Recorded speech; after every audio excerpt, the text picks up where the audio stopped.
We'll start with this per tweet from Michael Benson. Bob Arum has declared they will be announcing a major pay-per-view fight for Terrence Crawford this week. This is a big deal. This is not just any old fight per barbershop conversations. You know, whenever Uncle Bob does an interview these days, it tends to reverberate throughout the boxing cosmos, the boxing community, as he leaves us with a lot to reflect upon, a lot to think about, and a lot to talk about. So who could Terrence Crawford be facing that would warrant a pay-per-view, thus a big pay-per-view announcement? Well, I can think of at least 4 to 5 guys, 4 to 5 potential opponent options, candidates that would warrant a pay-per-view involving Terrence Crawford. Some are more likely than others. Better still, they're all the kinds of opponents, the kind of candidates that would warrant a big pay-per-view announcement for a big pay-per-view.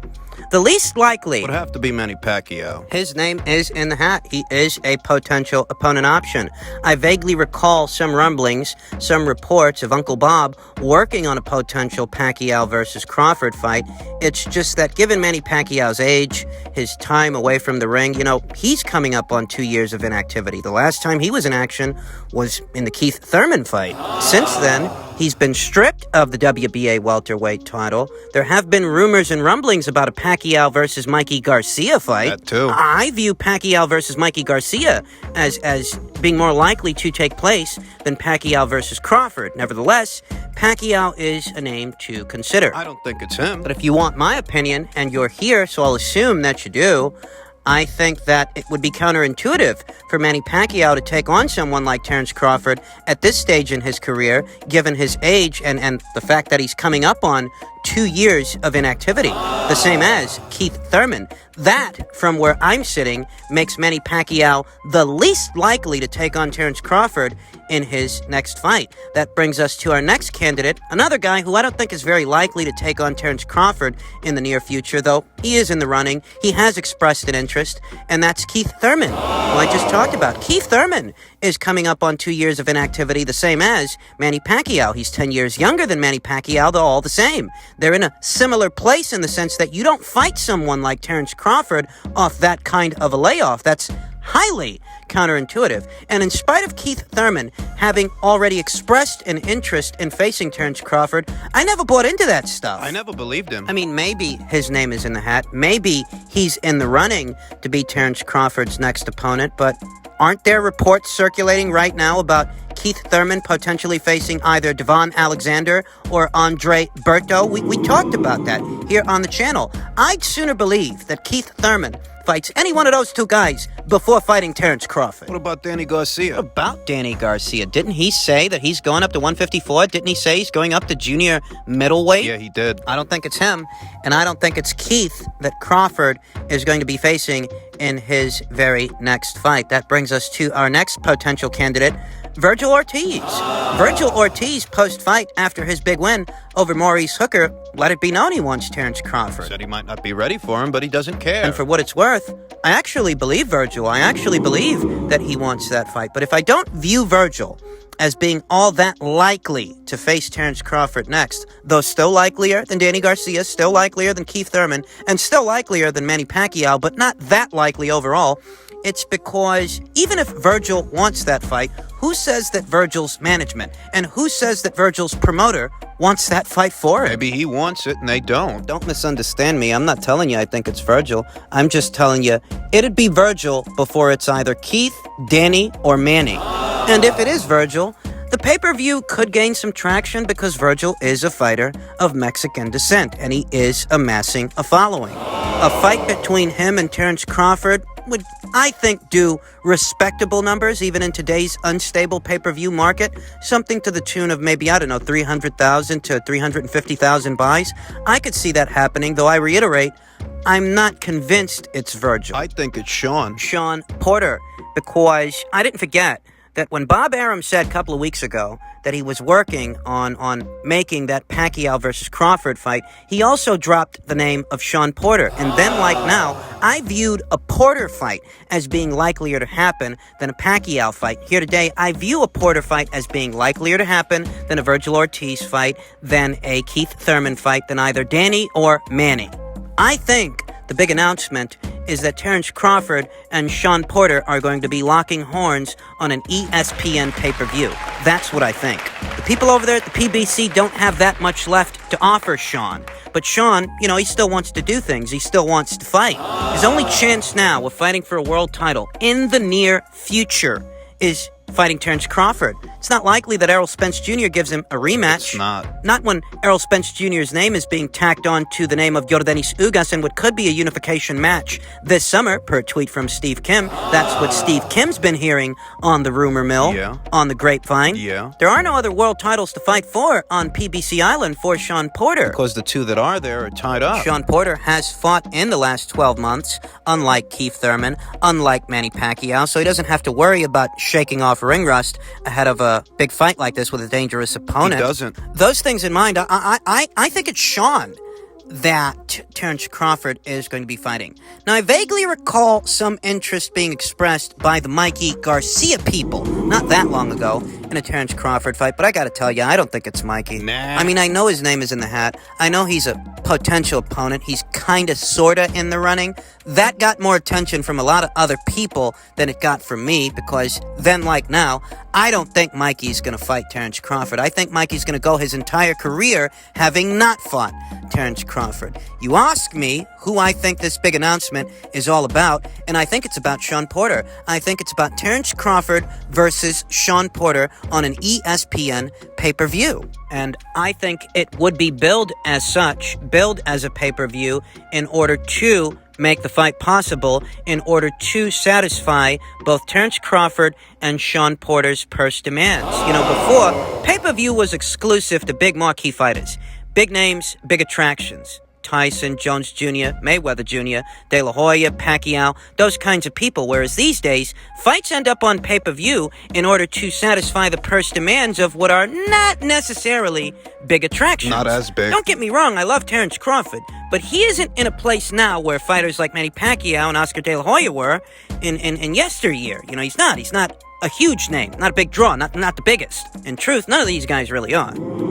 But the fight might be billed as a pay-per-view in order to make the fight possible, because there's only so much the promotional outfits are willing to stake. There's only so much of their own money they're willing to put up. But in order to make a fight possible and to satisfy the purse demands of the fighters, they'll put up a portion of the money themselves, and the fighters will hope to get the rest from the boxing community at large, from the paying public, hence the pay-per-view. The money that comes from me and you. I think the big announcement set to go down this week in reference to Terrence Crawford's next fight is in reference to a Sean Porter fight.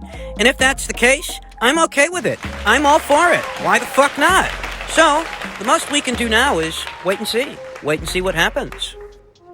Another news per tweet from Michael Benson. I'm sure most of you have heard already that Oscar De La Hoya will be making a boxing comeback on July 3rd. The legendary multi-weight world champion is now 48 years old and hasn't fought since his defeat to Manny Pacquiao in 2008. Comeback opponent to be announced. 13 years he's been away from the ring. Last couple of days, I vaguely recall hearing some rumors, some rumblings that he may be coming back against a mixed martial artist, an MMA fighter. At this point, nothing would surprise me given the way that the world of boxing has fast become a circus of uber celebrities and the fighters of yesteryear making appearances in these novelty acts, these novelty cards. Oscar said that his comeback is a serious comeback. He did. And he did say that he means to fight for a world title. I mean, I don't know how any of that is going to pan out given today's junior middleweight and middleweight divisions. I think that's where Oscar is going to be competing, campaigning, but who really knows? He's just one of many fighters that's doing this. Steve Cunningham is set to be returning to action against Frank Mir on the undercard of Jake Paul versus Ben Askren. We know Mike Tyson's got something in the works. Even if it's not against his old adversary, Evander Holyfield, there are rumors, there are rumblings that he could be facing James Toney in his next outing. That being said, the success of the Tyson versus Roy Jones Jr. exhibition match is no doubt the catalyst that sparked many of these celebrity novelty acts, these kinds of cards. You think? I mean, you don't need to be Columbo to see the connection there. Comes to Oscar, I think the most intriguing part of this story, I mean, what surprised me the most is that his comeback, his return, isn't going to be on DAZN. DAZN, who his Golden Boy Promotions has a platform deal with. I'm surprised that Oscar's comeback is coming by way of Triller. Who'd have thunk it? Because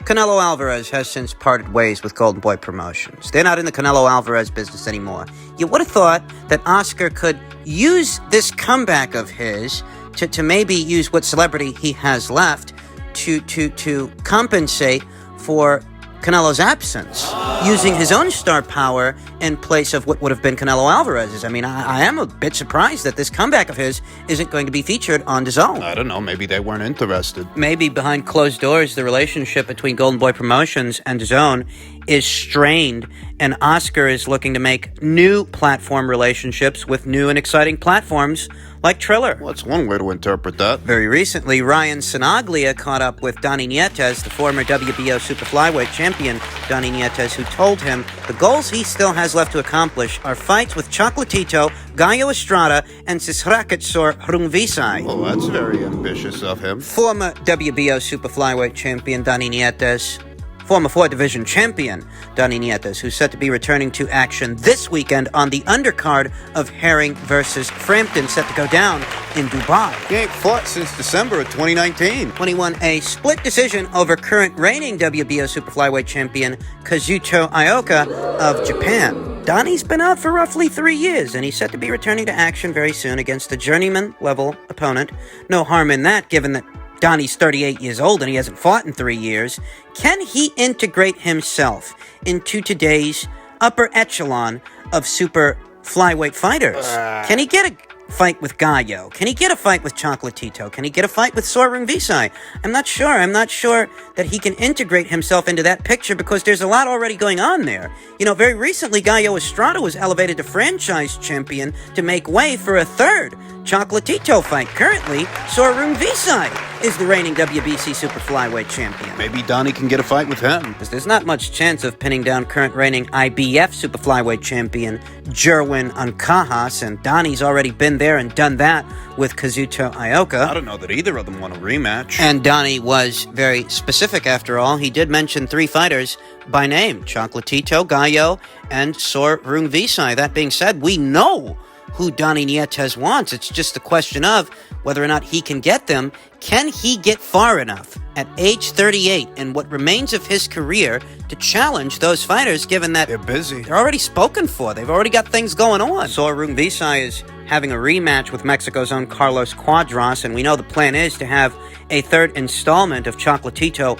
versus Gallo. It's going to keep those guys busy for a while. So I just don't know. I don't know that 38-year-old Donnie Nietes isn't a day late and $1 short in these attempts to integrate himself into today's super flyweight division. And everybody got to get behind Demetrius Andrade a little more if you want to see these fights happen. You know, I don't have to necessarily have to be anybody on DAZN. I can fight people on Showtime, PBC, Top Rank. We can make these fights happen one way or another. Either we're sending the offer, you guys come over here, or we'll go over there if you guys send the offer.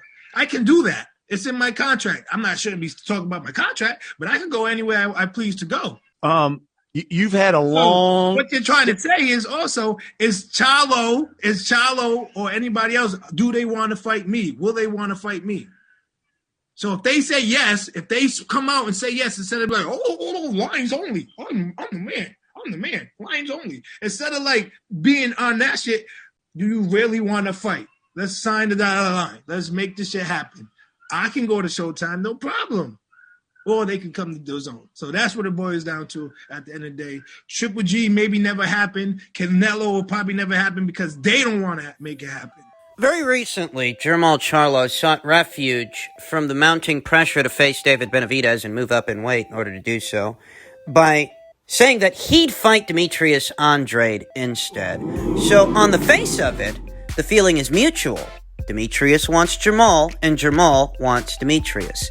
And in an ideal world, this would lead to a fight, though ultimately, I'm not holding my breath for that to come off, because In spite of the sound bites being new sound bites from Jamal and new sound bites from Demetrius, the situation in and of itself hasn't changed.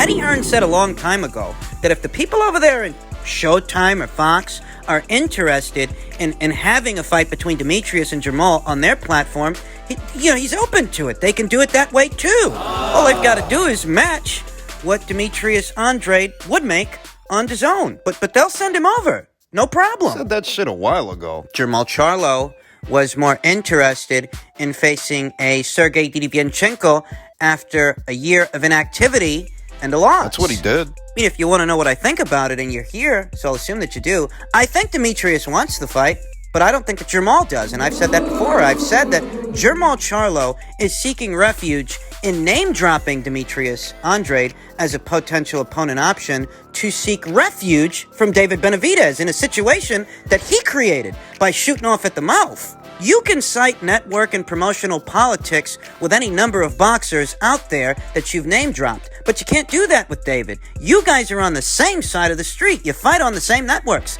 the same platforms. You can't use that excuse with him. Jamal's painted himself into a corner, and now he's seeking refuge from that situation by pretending he wants to fight Demetrius in a fight that I don't think is going to happen. Now, on April the 17th, Demetrius Andrade is going to be back in action against Liam Williams, who's been very vocal about wanting that fight, wanting that opportunity, and he's finally got it. He's going to get it. It's official. And if he retains the WBO middleweight title beyond that Liam Williams fight, the question then becomes, can we expect a Jamal Charlo fight to happen? And the answer is no. Oh, I expect some back and forth via social media. I expect Jamal Charlo to go into one of his patented tirades, but I don't expect that a fight will result of it. Sorry, but I've been here too many times. Seen this play out too many times already with this millennial era of boxers, guys like Jamal Charlo. He'll find a way out of the fight. Because before, when he was asked about fighting Demetrius Andrade, he said he's more willing to move up in weight and take on a champion in a different division. And when mounting pressure grew from that,